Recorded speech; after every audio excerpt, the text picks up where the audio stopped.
We are Historic Environment Scotland. We're the lead public body for Scotland's historic environment.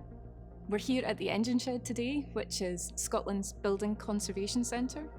And what we really do here is about traditional skills, traditional materials, and how science and digital technologies can help us understand better our built environment and how we can look after it to the best of our ability going forward.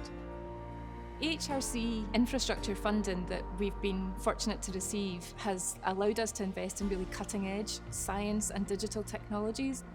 So we've been able to expand our capacity in terms of analytical equipment, field equipment, and more recently, immersive experience systems, which are really going to revolutionise how we can engage people with historic environment. The Art and Humanities Research Council aims to fund the best research across art and humanities. Now with the World Class Labs Fund, it allows us to take part on that interdisciplinary research endeavour across UKRI and to attract technical professionals and enable us to provide equipment, facilities and new forms of research environment that wouldn't have existed without that funding. We are using the equipment to support partners across the sector to help us engage new communities that we wouldn't typically reach with cultural heritage. The Eternal Connections project was an extension of work that was being done with an Islamic glass fragment that was found in the grounds of a castle in southwest Scotland. What was surprising to me was that when we introduced this group of women from the Kurdish women's group in Edinburgh to the piece of glass, what came up was not what I thought would be a moment of recognition that there's an ongoing connection between these two parts of the world, but actually there came stories about and questions about how it had come here, why it had come here.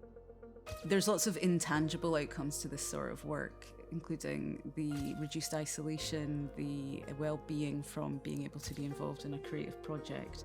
And there's also that reinforcement for the people who do this sort of work, which is so often challenged. What's the point? Why maintain these buildings? Why try and find out where this tiny little bit of glass is from?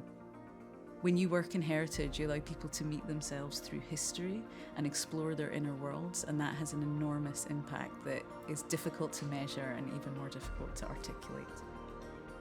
For art and humanities research, something like World Class Labs, it really has made a remarkable difference to the way that we're able to platform and power research in new ways. What it allows researchers to do is not to think about science, art or culture. It allows them to think, what's the research question? And often that is absolutely a combination of all those disciplines in terms of the techniques, in terms of the objects, in terms of the histories that they're looking at. And it allows, through the outputs, a huge range of different audiences to engage with the impacts of that research.